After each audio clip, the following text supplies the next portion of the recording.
So what formed your political viewpoint? Because obviously, taking the position as a black person in America that racism is not the key factor in American life, or even a key factor in American life, it's a pretty controversial position. Where did you get that from? Because it's a pretty rare position. I got it from my dad. My father and I didn't get along. My father and I had a huge fight when I was 15 years old, and we didn't speak for 10 years. And when I say didn't speak, Ben, I mean did not speak. Not like, hi, Dad, and that's it. I didn't say a word to him. And I graduated from high school, and I was able to then go to college on the East Coast and law school in the Midwest. So basically, I had avoided my dad for almost 10 years. Now my mom and my dad were still married in the house. So when I would come home for vacation, for summers, I would just make sure I'm not around when he was not around. And that was pretty easy because my dad worked long hours. He had a cafe.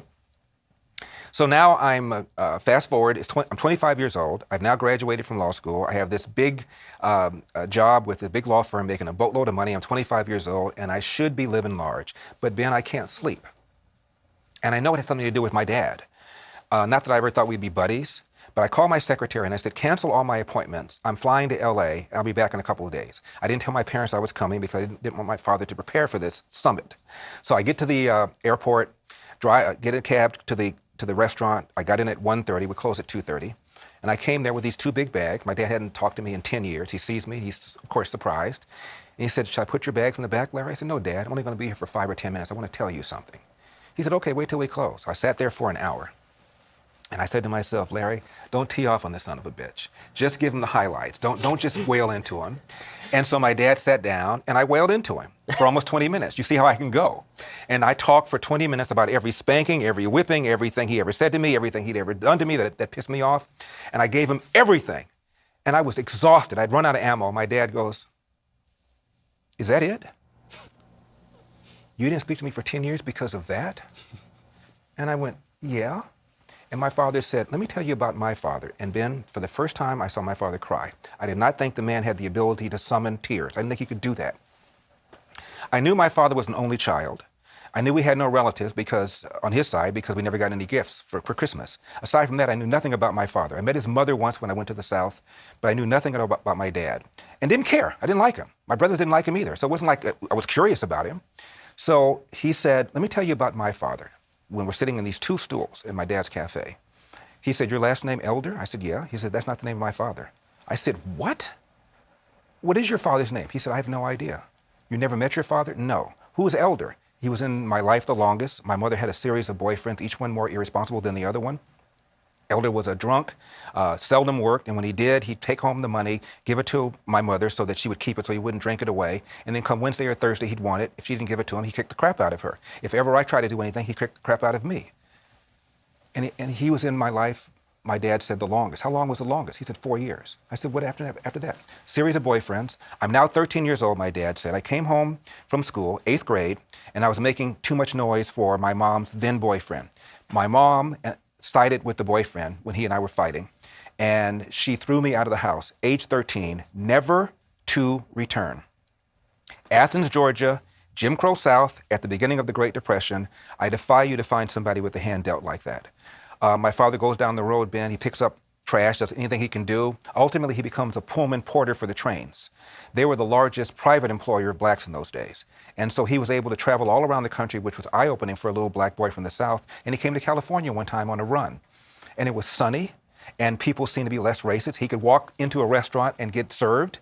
And my dad said to my mom, maybe someday I'll relocate to LA. Pearl Harbor, my dad joined the Marines. He was the first black Marines. They were called the Montford Point Marines. People don't know about them, but they were every bit as influential as were the Tuskegee Airmen that everybody knows about. There were 20,000 Montford Point Marines from 1942 to 1949, and Congress gave them a Congressional Gold Medal a few years ago. My dad got his posthumously. Anyway, he was stationed in Guam, became a staff sergeant, was in charge of the cooking facilities. He can cook anything. He could look at a cake and tell you what was in it. So he goes to Chattanooga, where he had met and married my mom, and he knocks on doors, all these restaurants, to get a job as a cook. And they told him, we don't hire, to his face. He goes to an unemployment office. The lady says, you went to the wrong door. He goes to the hall. He sees colored only, goes through that door to the very same lady who sent him out. He came home to my mom and said, this is BS. I'm going to LA. I'm going to get me a job as a cook, and I'll send for you. Comes out to LA, walks around for 2 or 3 days. I'm sorry, you have no references. And my dad, of course, told them that he was a World War II vet. He cooked for the service. I'm sorry, you have no references. My dad even offered to work for free. Just give me a written reference. They wouldn't even do that. So they treated him the same way in LA as they did in Chattanooga. They were just a little more polite about it. He went to an unemployment office, one door, sat there in a chair for a day and a half. Lady calls him up. I have a job, don't know if you're going to want it. My dad says, I'm sure I'm going to want it. What is it? And she says, cleaning toilets with a company called Nabisco Brand Bread. My dad did that for 10 years, took a second job cleaning toilets at another bread company called Barbara Ann Bread, cooked for a family in Pacific Palisades on the weekends, and went to night school 2 or 3 nights a week to get his GED. The man never slept, Ben. An hour here, 2 hours here. You do that week after week, month after month, year after year, and you come home with a household full of 3 rambunctious boys and see what kind of mood you're in. The man was tired. And so we talked for 8 hours. I asked him everything I could ask him. He asked me about my life. The man got bigger and bigger and bigger and bigger, and I got smaller and smaller and smaller. By the end of the 8 hours, I'm crying. And I said, Dad, I am so sorry. And he said, Larry, don't be. Just follow the advice I've always given you and your brothers. Hard work wins. You get out of life what you put into it. Larry, you cannot control the outcome, but damn it, you are 100% in control of the effort. And before you moan and whine about what somebody did to you, go to the nearest mirror, look at it, and say to yourself, what could I have done to change the outcome? And finally, he said this, no matter how good you are, how hard you work, how moral you are, sooner or later, bad things are going to happen to you. How you deal with those bad things will tell your mom and me whether or not we raised a man.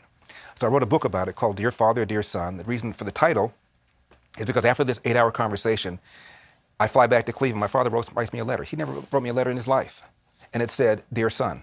I wrote him back and I said, Dear Father. I never called him father before. And so then we began this relationship that lasted 35 years and arguably even closer than my mom and I were. My mom and I were very, very close. So I was able to salvage my relationship with my father and have 35 really good years. And the book is called Dear Father, Dear Son, 2 Lives, 8 Hours. And it's on paperback also called A Lot Like Me. The reason we changed the title is because people thought it was a collection of letters.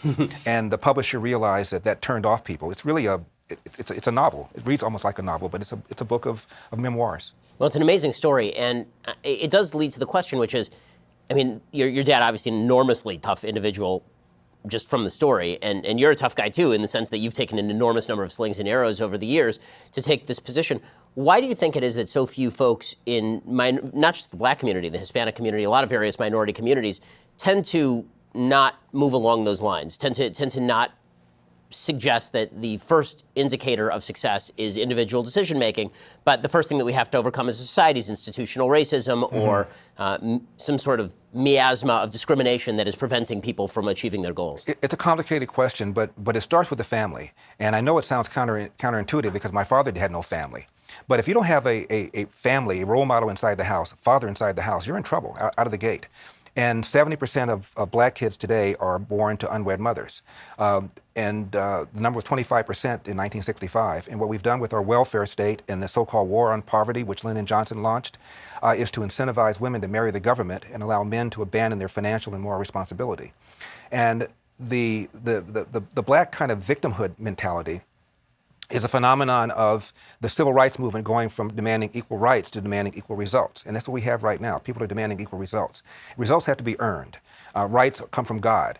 And so people like Jesse Jackson and the Congressional Black Caucus and the NAACP and this whole cabal of organizations telling black people that they're victims is a huge part of the problem. How do you think that conservatives should go about speaking to black folks, obviously? Because that's been a serious issue. Every time somebody tries to engage with the black community, there are folks on the left who particularly start calling those people racist, and suggesting that they're pandering. And that's because nobody really wants to tell the truth.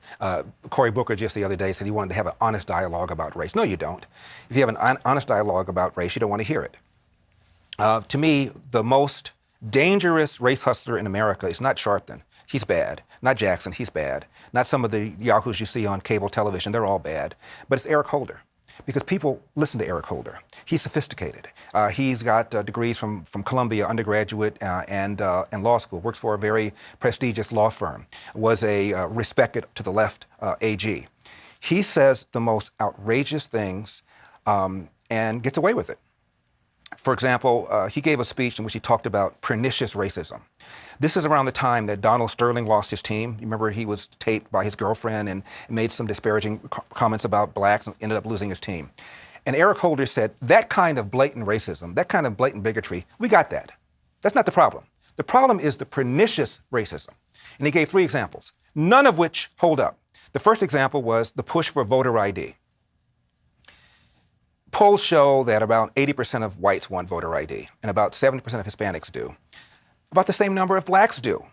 And there was a study recently by researchers from Yale, from Stanford, and from Penn, and they looked at the research paper that purported to show that voter ID suppressed black and brown votes, and they trashed the methodology these other researchers used and said there's no evidence whatsoever that these voter ID laws suppress black turnout.